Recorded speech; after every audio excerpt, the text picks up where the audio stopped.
Welcome everybody to another episode of vBrownBag. Today we have VCAP6-DCV Data Center Virtualization Design, and we're going to be covering Objective 3.1 with Joe Clarke at El Guapo. Did I say that right, Joe? Yes, you did. It's El Guapo. You got it. El Guapo. I love it. I'm just going to say some things that we have to cover, and I'll let you do your introduction and presentation. So, vBrownBag, you can get in on the conversation using the handles. In this particular presentation, this is for @vBrownBag EMEA, which is where we're doing the VCAP design. You can send any questions to #vBrownBag. You can ping me while the presentation is going on, or if you're an attendee, you can raise up your hand, and then we'll open up the microphone for everybody. So with that, I'm going to send control over to Joe, and take it away.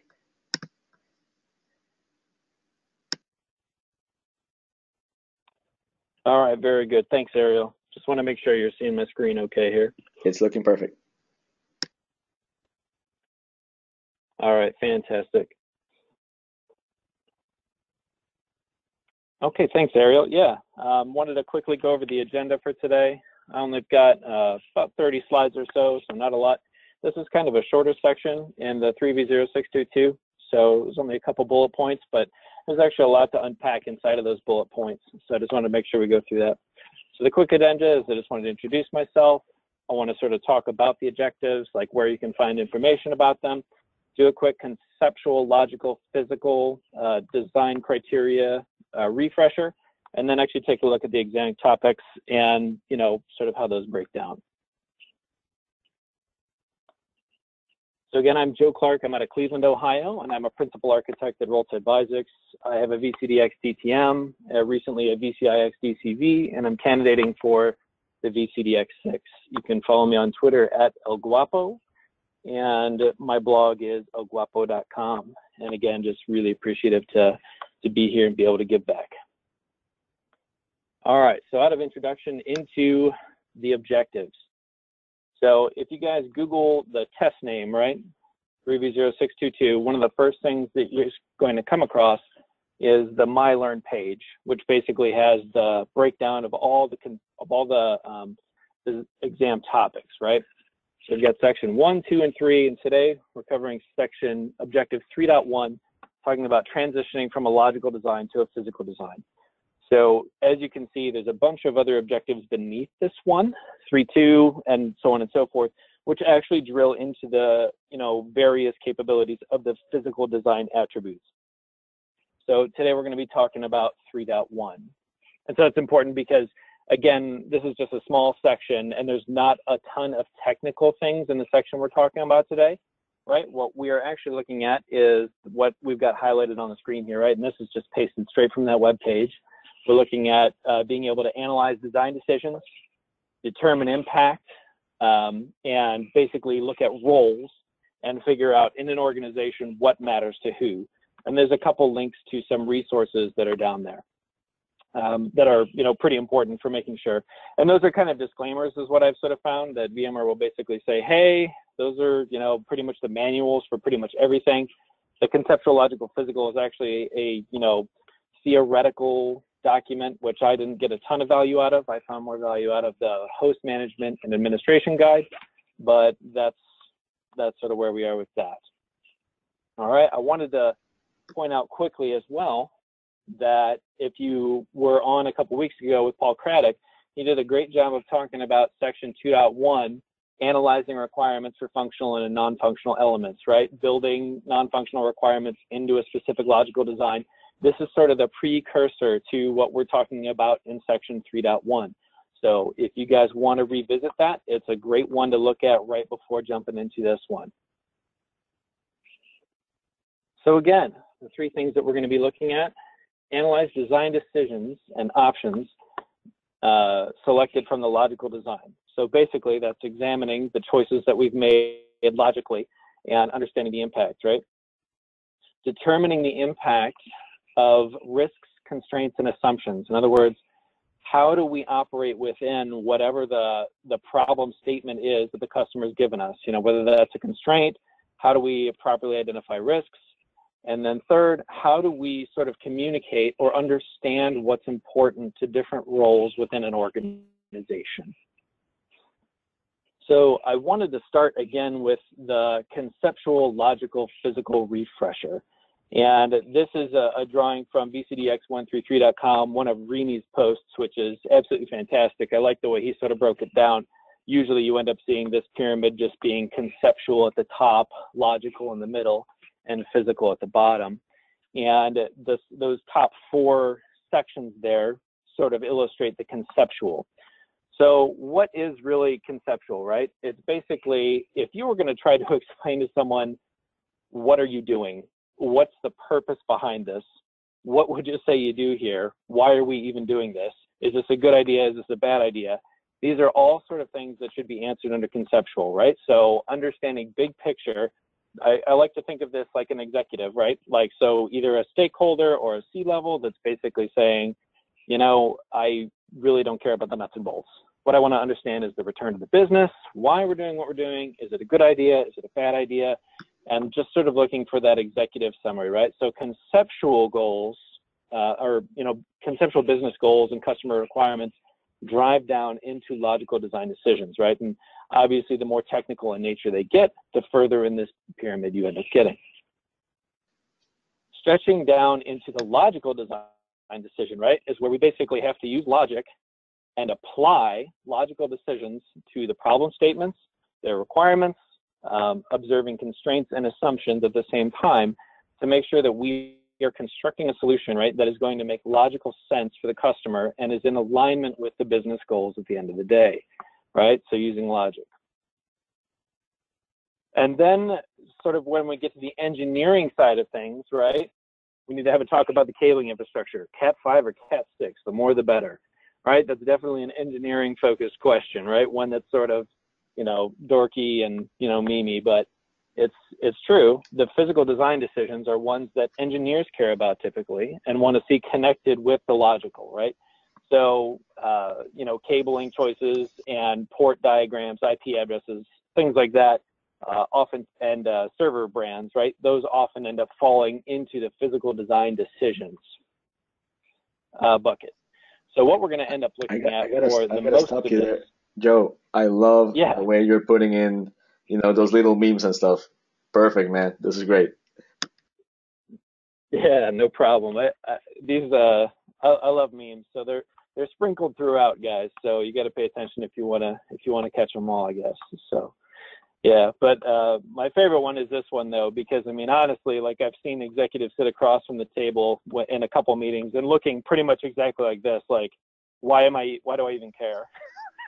Right, but it's sort of what is this bringing to the business, right? So I mean, like they really don't care about technical nonsense, quote unquote, right? From their opinion, they want to understand how they're going to be better enabled, and that's covered a little bit further up in the exam objectives. It's just good to keep it in mind because you have to sort of follow that path down into the logical physical and make sure that you're making good decisions that are in alignment with those goals. And this is why we love having VCDXs doing these topics, because they've seen the real world applications of this. Thank you. Go ahead. Absolutely. And then, so point being, today we're going to be focusing in the transition from logical to physical and those design and those objectives for this design exam. So one of the ways I like to coin a conceptual design is if my grandma was a C-level and I had to explain what we were doing, how would I explain it? So, you know, for example, virtualization, I had to have this conversation, a long time ago with an ESX3 project when we were basically explaining what virtualization was to executive management. And they said, you're doing what? And we basically had to say, we're going to take the servers, we're going to smash them down, and we're going to put them on, you know, another server. We're going to put a lot of them on there, and it's going to save you some money. They're like, oh, well, that's great. We'll do that. Yeah, of course you would do that. Why wouldn't you do that? And then they were on board, right? But it's like, if I have to basically like think not, you know, simplification of, you know, what we're doing, but communicating in clear terms that pretty clearly define what it is they're doing. And very rarely have I seen executives want to know the nuts and bolts. When we're talking about this, a lot of times it ends up then going down into VP and management level where we start talking about functional and non-functional requirements, right? We've sort of established what we're doing, And the requirements end up dictating, okay, well, what choices are we making out of this, right? So I know in 2.1 we sort of covered this at length, but a functional requirement, the way I sort of end up describing it is, does it do something, yes or no? And this is something that you are definitely going to have a firm understanding of to be successful in the exam. Example, does the solution provide a platform that is supported by the application vendor, yes or no? Right, that is a perfect example of a functional requirement. Example of a non-functional, right, requires specific criteria to judge the system. How well or fast does it do it? In other words, if we're looking at attributes of how well something works, that would be a non-functional type requirement. For example, storage throughput measured in IOPS. We need 20,000 IOPS for this database application. Okay, cool. Let's talk about, that how fast it's going to work and what kind of latency is acceptable in order to reach those IOPS numbers. So those are non-functional requirements. So I have a good example of this, right? And this is kind of one of those play along at home moments for you guys. So this is a conversation I may or may not have had with my own wife about a conceptual requirement where the sliding door was broken. While the handle was broken, the lock didn't lock very easily. You needed to jiggle it at least twice, and it was super annoying to close. So the primary complaint was, hey, at least the door takes at least a couple tries to lock. Is this a functional or a non-functional attribute? So I actually had this was a point of contention for a little bit, but I was like, well, hey, this is a non-functional conversation. I think we can sort of kick this one down the road a little bit, because at the end of the day, the door locks. So the door is functioning as its purpose. It's keeping the cold out. It's locking to keep bad guys out at night. So non-functional. So I didn't really get very far with that one, though, guys. I ended up making that trip to Home Depot same day. And then on the flip side of the equation, if we're looking at conceptually another door, which is broken, right? The handle's attached to this one, but the glass is on the ground in tiny pieces. Also, the door is not attached to the house. Primary complaint, the door doesn't keep people out at night, right? Is that a functional or a non-functional attribute?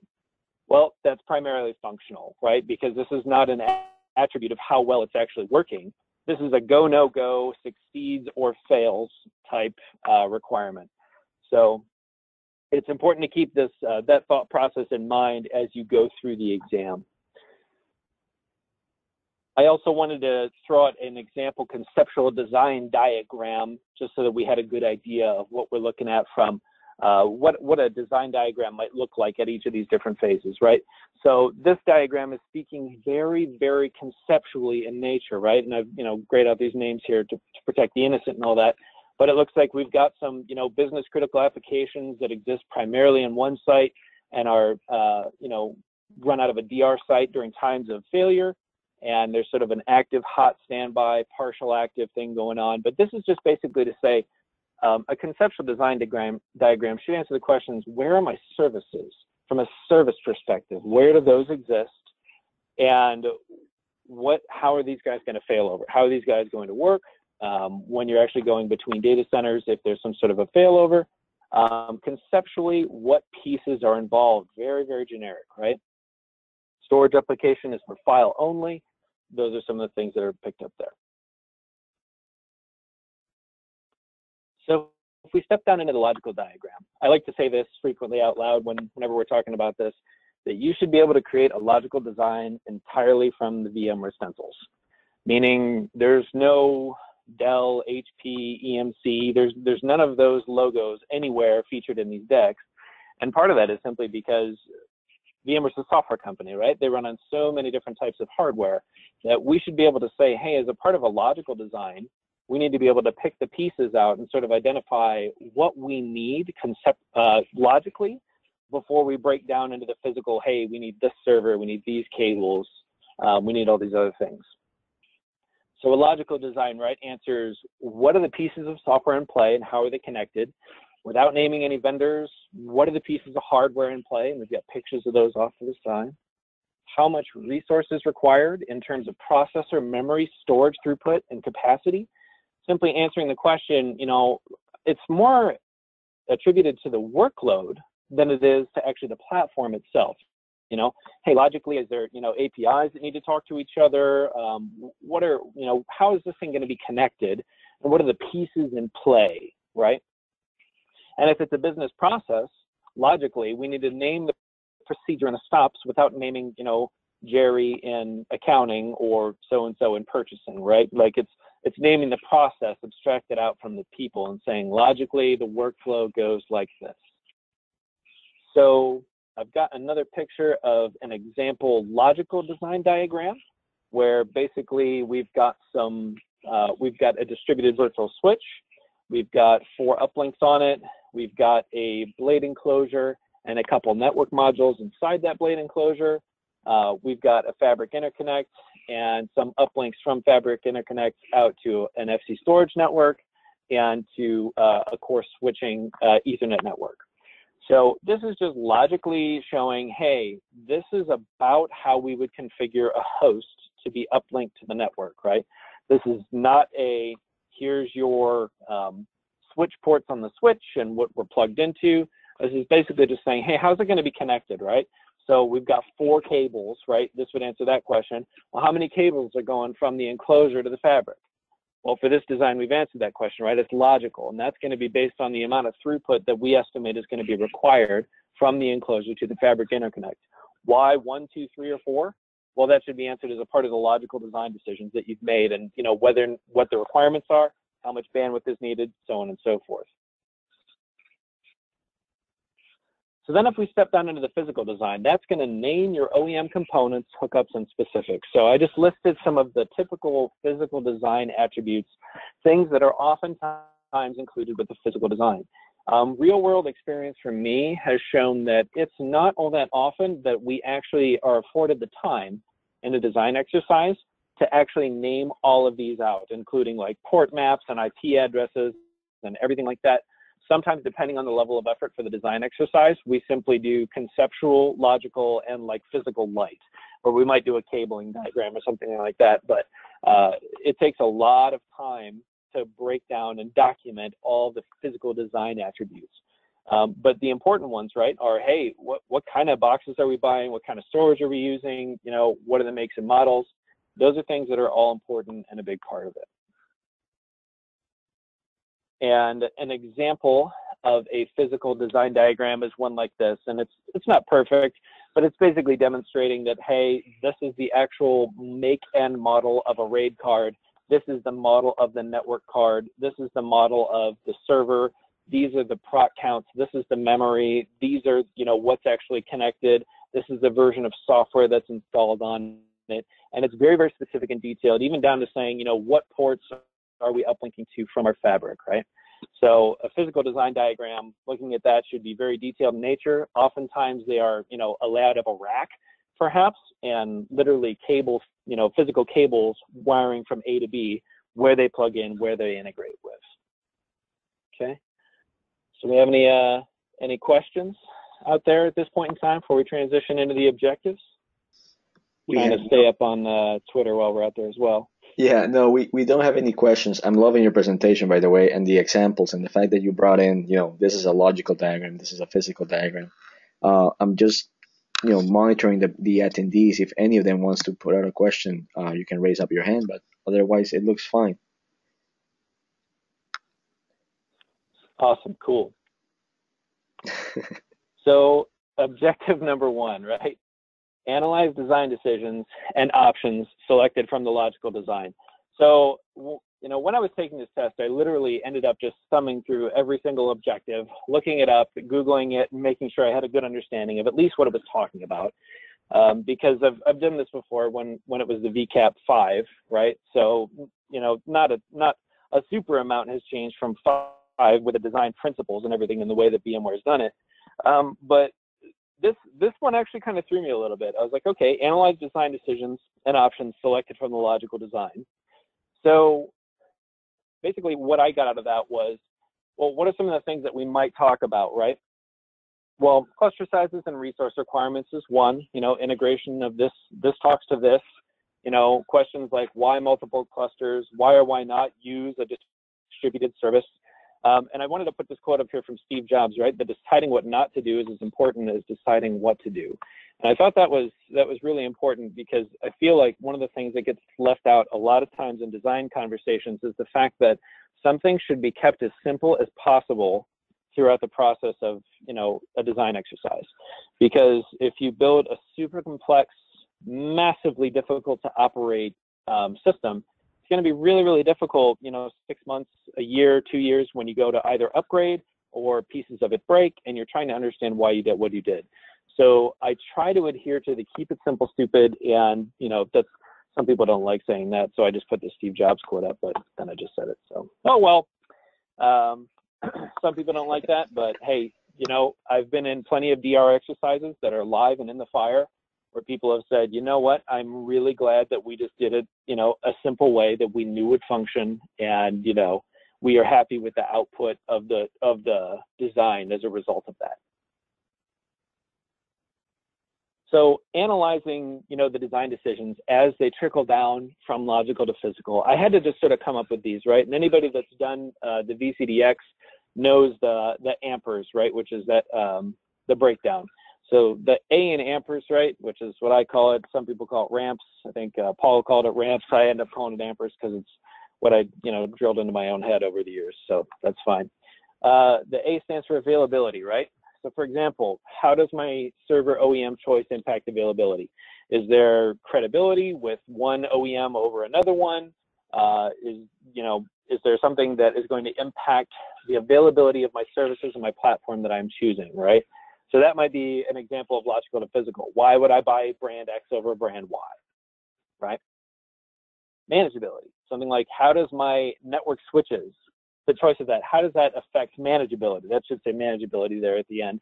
But, if you've got skills in-house at managing a specific type of network gear, and you're going to bring in new network gear as a part of a new initiative, how does that impact manageability? How does it impact the people's ability to continue to perform changes, updates, and all that to the gear, right? And there might be some training involved.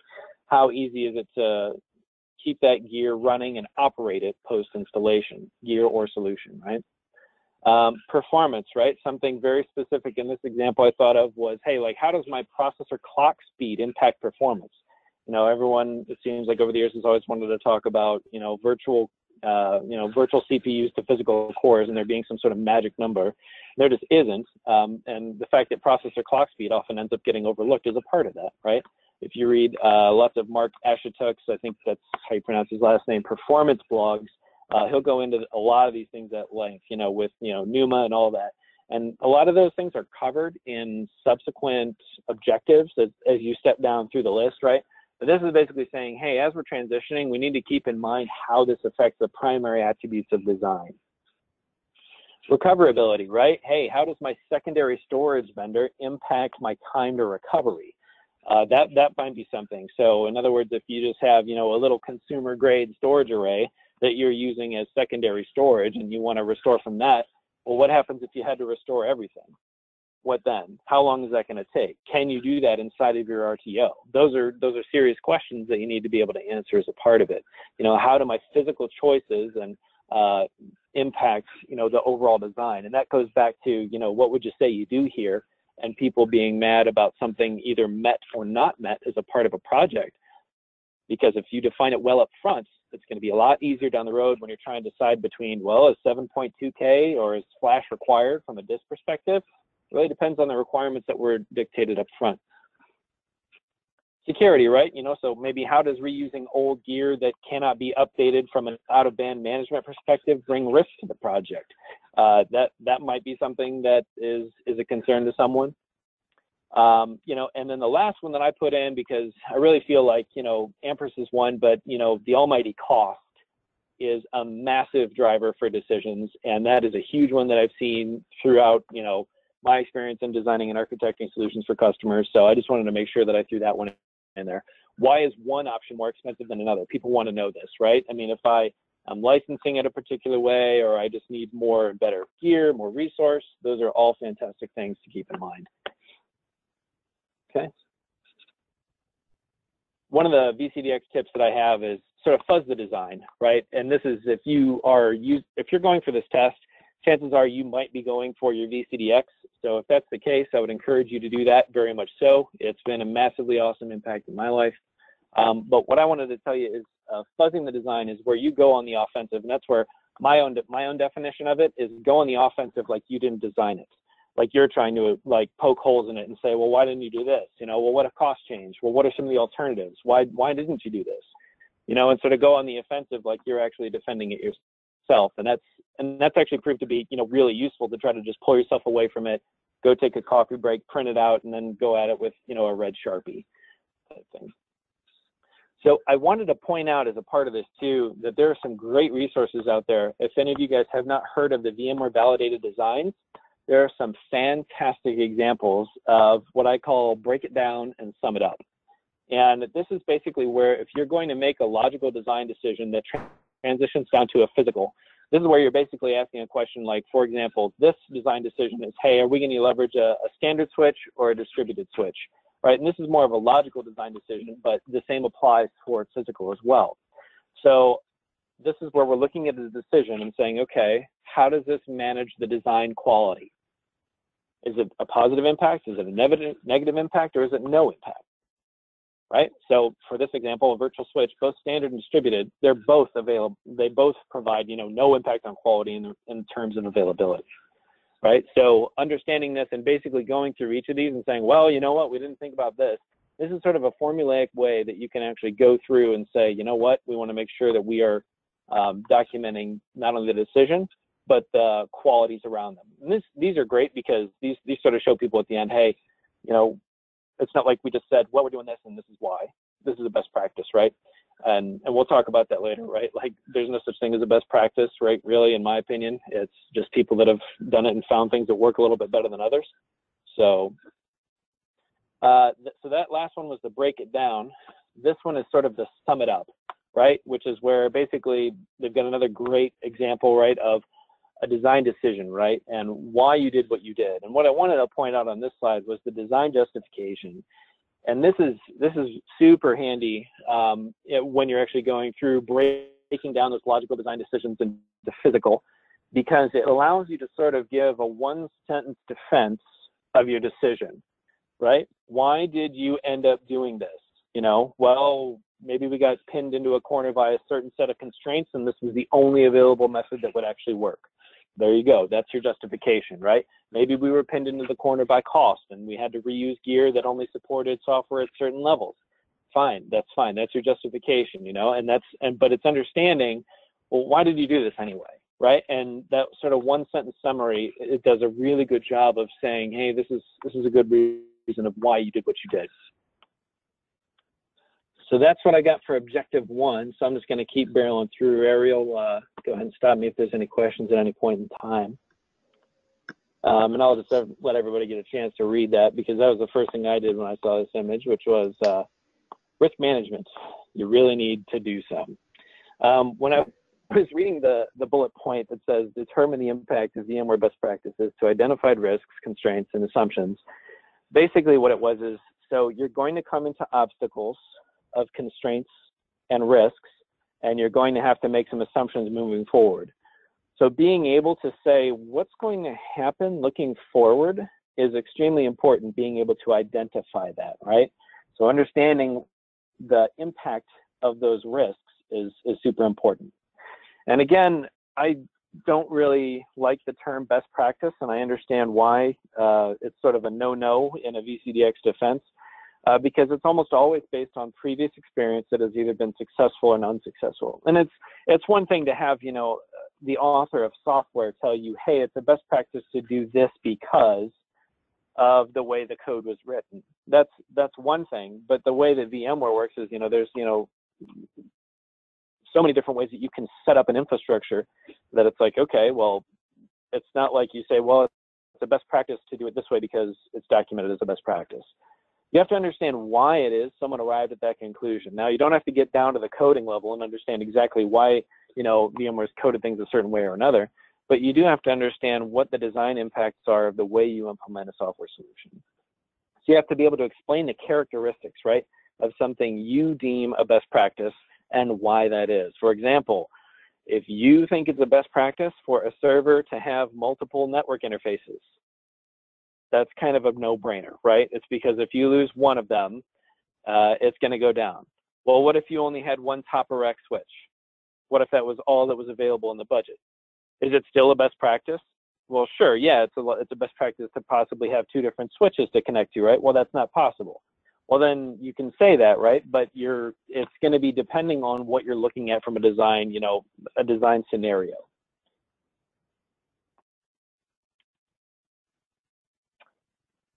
So with constraints, assumptions, and risks, again, trying to look forward, you kind of have to put on your thinking hat and say, all right, well, assumptions lead to risk. Assumption, right, is sort of that guess saying, well, we think this is what's going to happen, but we're not entirely sure. Constraints can lead to risks. If we are pigeonholed into using, perhaps reusing old gear, or, there's constraints around versions of software that can be leveraged with licensing, and that can potentially lead to risks. And risks lead to suffering, right? So it is totally true.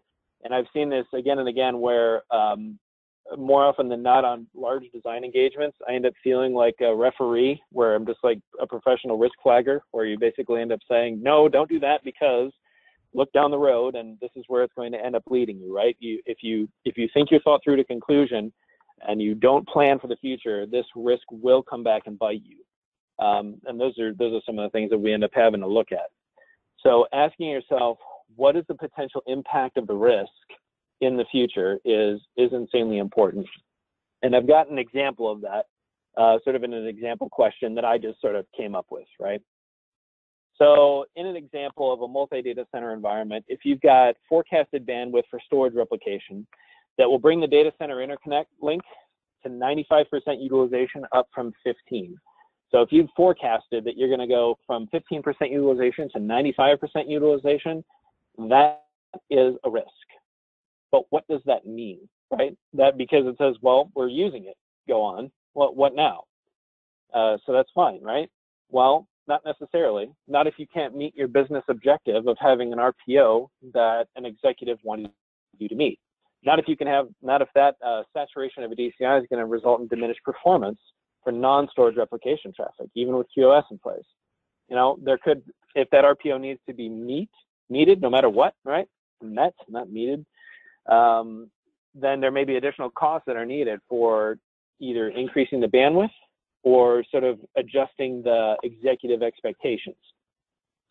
So looking ahead into those risks is sort of really important. Mitigation plan, make sure you include one. Plenty of people can, say, hey, here's a risk, here's a risk, here's a risk. But without a mitigation plan, you sound whiny at best. It's like, well, you might not have enough throughput, and that's really scary. But if you say, you know what, you're not going to meet your business requirements, and a mitigation plan would be to perhaps negotiate a burstable bandwidth with your, provider or something like that, that would be a way you could say, well, this is a way you can work through it, right, without necessarily chucking the design out the window. And sometimes you need to, right? Sometimes I've experienced that where you say, hey, the mitigation is somewhat expensive, but at least you have it documented. And the whole point of this is during design exercises, when you're looking at transitioning from logical down into physical, you need to make sure that you are documenting those decisions well, because they will be looked back on in the future. So basically, I almost end up looking at this almost like a lawyer trying to cover myself, saying, hey, we flagged the risk, we provided your mitigation plan, and we said this is what it would, what it would be looking back. So one of the things I wanted to cover too while we're talking about looking forward, is it a constraint? Is it a requirement? Is it both? I think anybody that's, done one of these design exercises has sort of wrestled with the fact that, well, it's kind of both. So I will just be perfectly clear with you on the test, the 3V0622, it is not, in my opinion, a both type thing. It is a constraint or it is a requirement.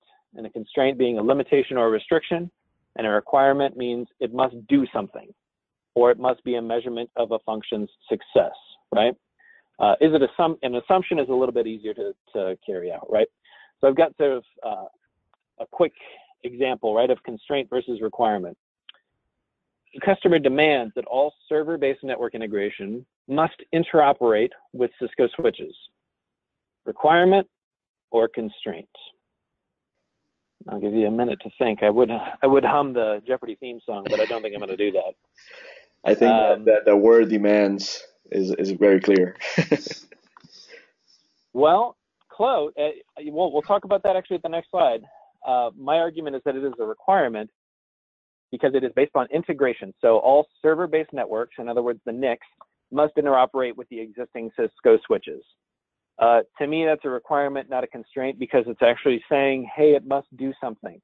It must integrate. So it must be interoperable. So that means if it's an SFP-based switch and you buy a server with Ethernet ports on it and expect it to integrate, you're probably going to have a bad time without some adapters, right? Or additional MES cards or something to make it fly. So, and the reason this is the reason why this is so crazy. So Ariel, with the next one, customer demands that all switching hardware acquired as Cisco in order to capitalize on existing investment and management tools. Constraints or requirements?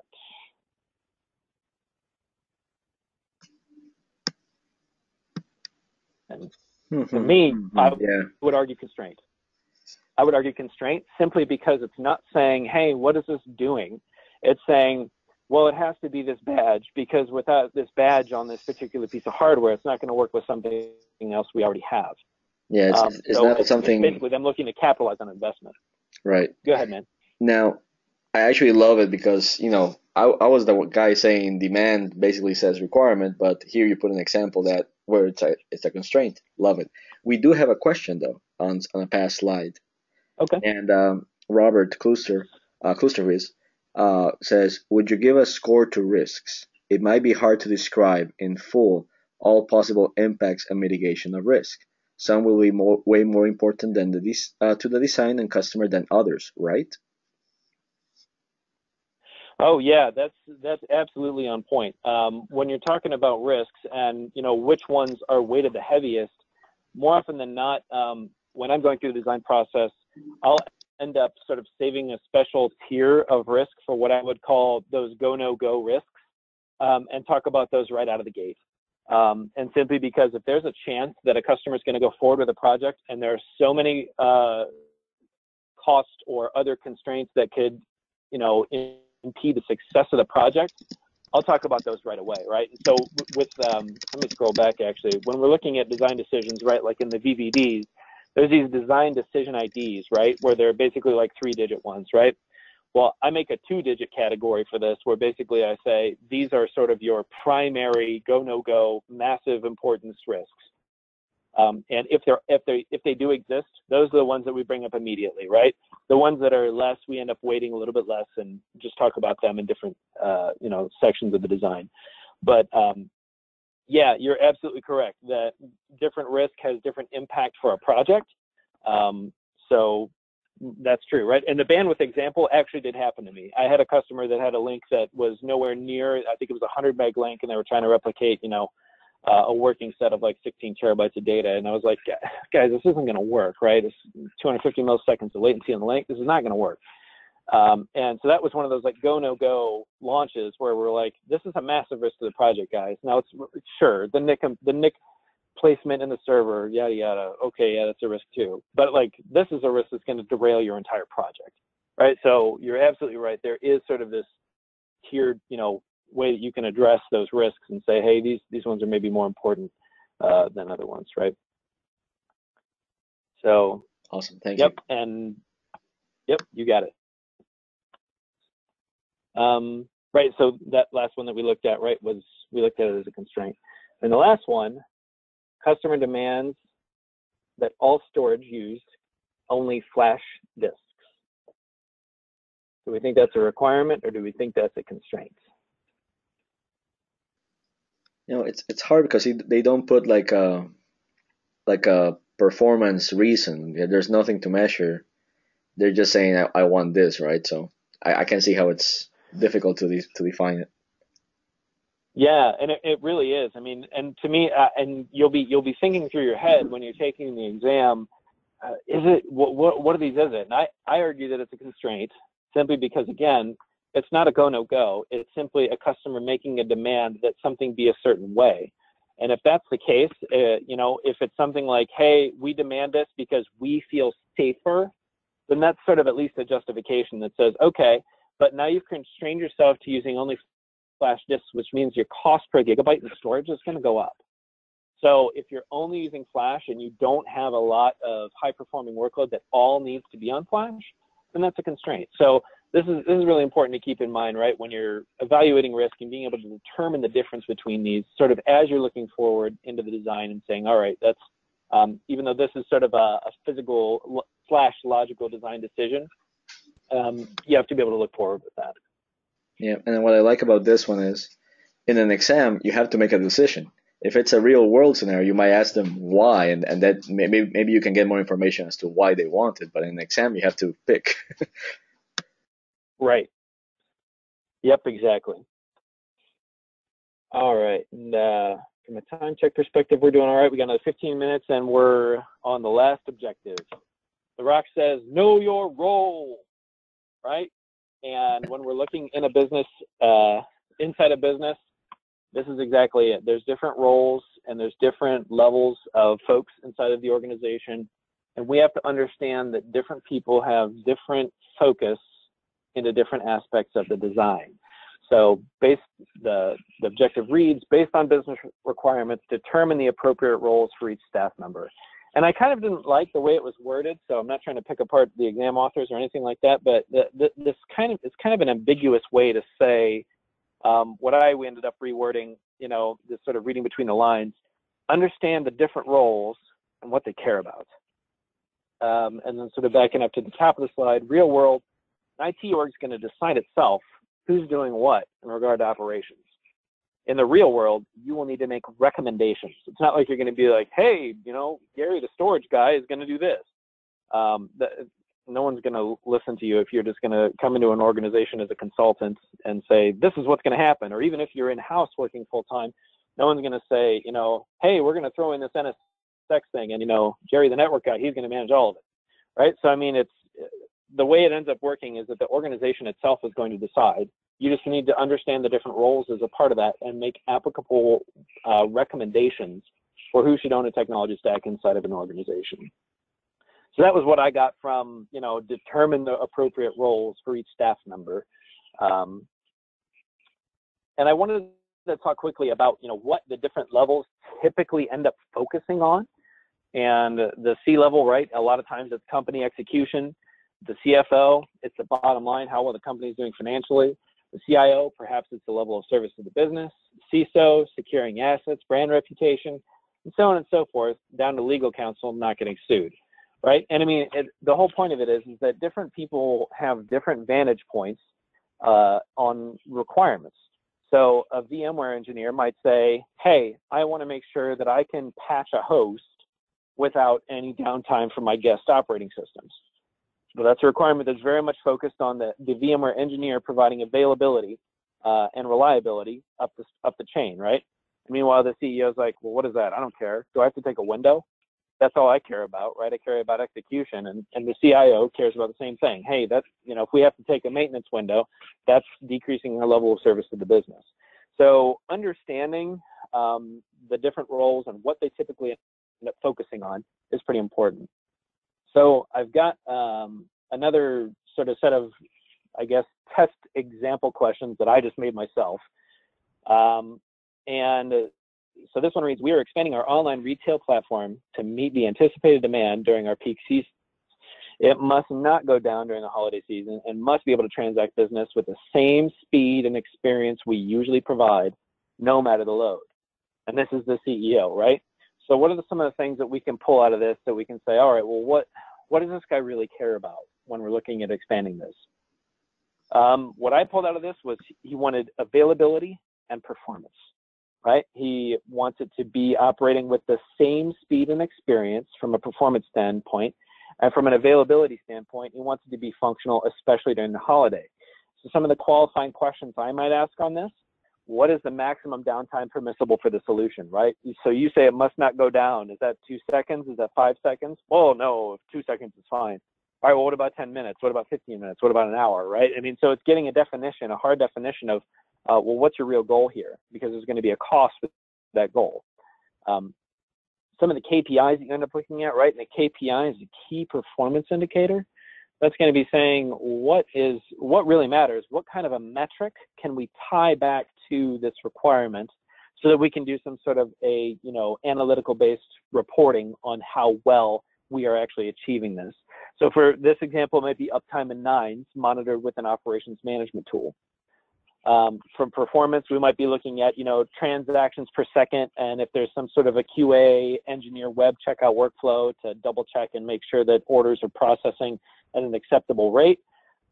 Those are quantifiable ways that we can basically come back to and say, hey, we are meeting your performance requirements, right?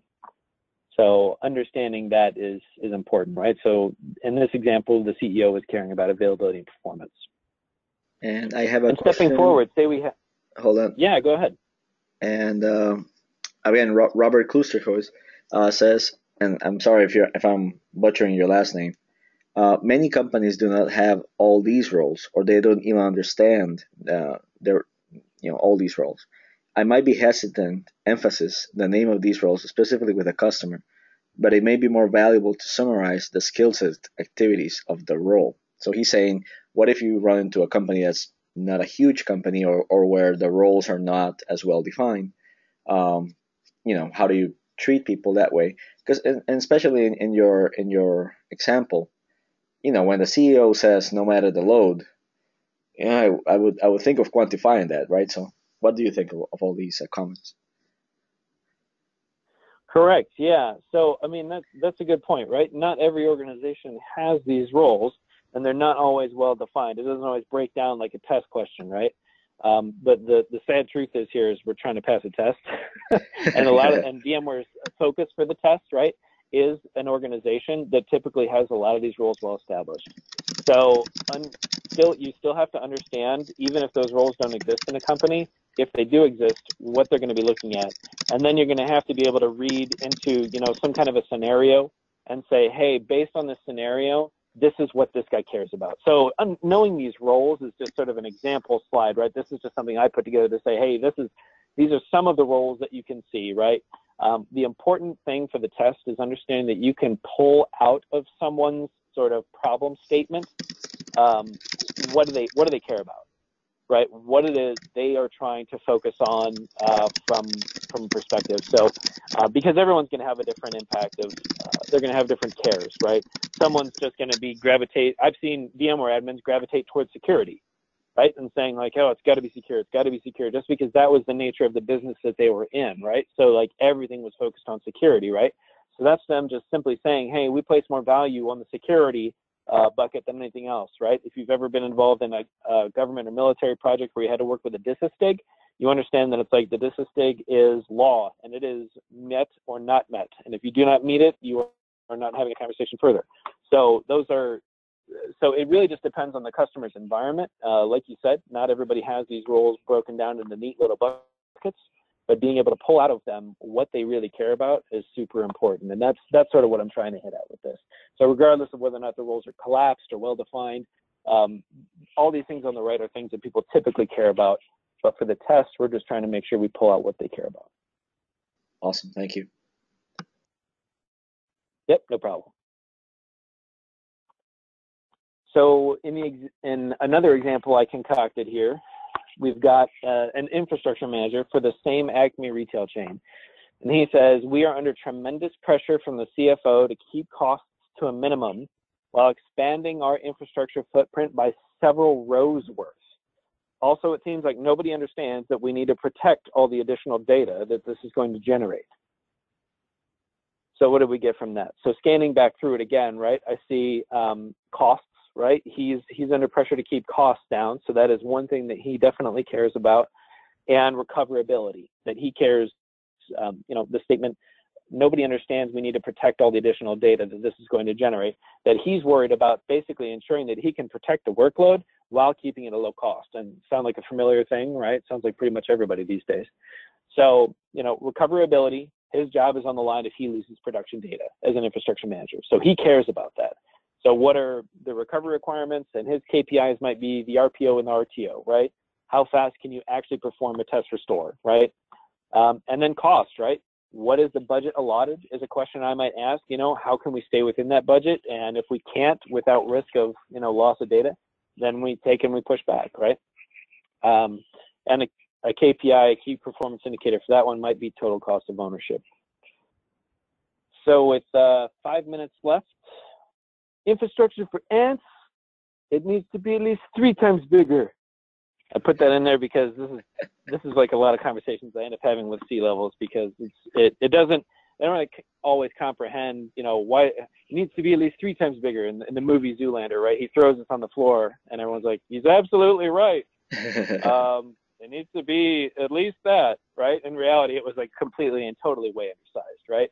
So, I mean, that's just to say, like, keeping in mind, as you go down into the physical level of, details of like memory speed, OEM selection, cable selection, all this stuff, that you still have to keep in mind the big picture and the impact down the line. And that's sort of the big picture that I got out of, prepping for this talk and when I was preparing for the exam myself.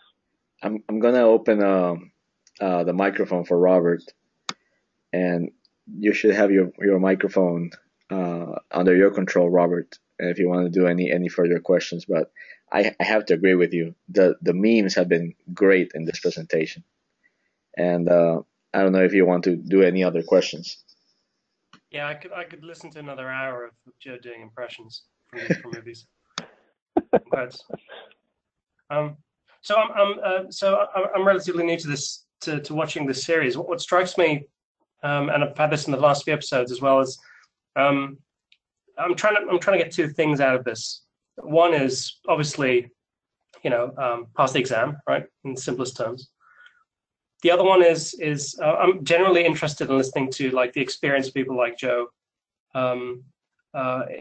in the kind of the engagements they've had, the kind of situations they've encountered, the way you would actually do a design in real life. The roles question is a great example where things are way more subtle and gray in the real world than what you might get on the VCAP exam. But then for the VCDX, it's more like real life again. There's like these conflicting kind of requirements of this material. But I have to say it's very valuable to get the real world examples. So thanks for those little anecdotes. Yep. Yeah, no problem. I mean, you're absolutely on point with that. That it hits the road real quickly with when you're going for the VCDX. That a question would pop up. Why didn't you just use a less expensive option? Why didn't you just down the software licensing and make a compromise that way? Why didn't you think of something else, right? And because it's creating a design that meets the requirements, right? It's not the fanciest with the most VMware options, right? So I mean, if you can do it with simple, I try to keep it that way, and that's proven well for me in production. And I've had several customers come back to me and say, hey, you know what? Thanks for that, because we had to recover from a failure that was pretty significant, and we knew what to do, and we knew that it wasn't going to be a giant, complicated mess bomb. So, yep. Awesome. And I had another question about just unknowns. The famous quote: "You've got the known unknowns, you've got the unknown unknowns." So especially when it comes to risks and the kind of the scope of the engagement you have, you're probably not going to be able to identify in detail every single risk and associated with that every single mitigation. You're going to have to make some shortcuts here and there. And some things are going to be, whether they're in your control or not, they're going to remain unknown. You might be dependent on input from, people on the ground, from expertise that's not on hand. How would you usually deal with that kind of thing? Yeah, no, that's a fantastic question, because I use the analogy that we can only uncover risks for rocks that we look under. So that's why as a part of it, I try to end up looking at having those workshops and saying, hey, as a part of these workshops, we're going to try to turn over as many rocks as we possibly can. But it doesn't always end up working out that way, like you said. So I'll give you an example. One customer that I had, we ended up having to do, you know, it was a total backup overhaul project, right? So one of the things that we didn't realize until we were about midway through implementation was that for some reason all of their backups were going through a firewall that they had not disclosed to us about, that were, you know, was absolutely killing the throughput. And we're like, what the heck? Like, there's no, like, we spent, you know, weeks troubleshooting why the backups are going so slow, and they're going through a firewall that no one had documented, that no one had pulled out. And this is an example of where we didn't look under a rock, and, you know, it ended up being okay. That, I mean, we ask the questions, and if we don't get the answers that we want to, that are accurate, that sometimes it leads to a problem during implementation or recovery. So the answer I always give is look under as many rocks as the design exercise allows you to. So, you know, when I'm doing a week's worth of workshops, I am scheduling meetings with, you know, pretty much every department they have available, and, you know, grilling them on, you know, how everything's, you know, what are their requirements, how everything looks, how everything's set up, so that by the end I have a pretty good picture of what the organization looks like from not only a technical but a operational perspective. So, I mean, basically I end up trying to shotgun it and find out as much information as possible to help make educated decisions moving forward. And that discovery process is usually pretty lengthy and somewhat difficult. And coming out of that, I think my, you know, fingers are bleeding from typing in Evernote so much. But it's not a good answer, right? But it's like, look hard. No, but it's honestly, as many of those risks as you can. It's honestly possibly the only thing you can do if you don't have, you know, someone that is really feeding you all these good tips. You're gonna have to dig them out, right? So pretty good. Did anybody else want to do a question before we finish for Joe? And Joe, I second Robert. This was an excellent presentation. Thank you so much for your time. Yeah, no problem, Ariel. Seriously, love to be back. Awesome. Well, I'm going to stop recording very shortly. Thank you, Joe, again for your presentation. Again, maybe put again the first slide so people can know where to find you. And thank you so much. There you are. Awesome. Thank you so much, and we'll stop the recording now.